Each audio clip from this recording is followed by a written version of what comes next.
बघा हे असं यात घालून किती छान आणि खूप मस्त बिंदास खेळतायत. त्यात काही इजा वगैरे होत नाही. ध्वनी प्रदूषणचा जास्त धोका नाही, थोडाफार आहे. पण परी लहान आहे, पिल्लूही लहान आहे, त्यांना इतकंसं कळत नाही. पुढे त्यांना समजावून सांगेलच आम्ही की ह्या सगळ्या गोष्टी नको आणि हे टाळावे वगैरे.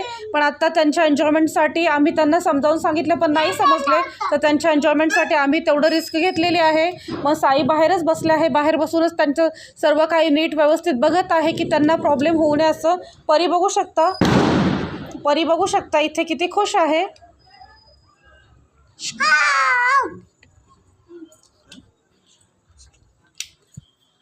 मग असं छान असं मस्तपैकी हे बंदुकीत गोळ्या घालून देत आहेत डॅड त्यांचे आणि हे दोघं जण मस्त खेळत आहे.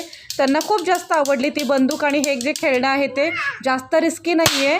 पण तरीही आज दिले, यांना पुन्हा देणार नाही, कारण ध्वनी प्रदूषणाचाही आपल्याला विचार करायलाच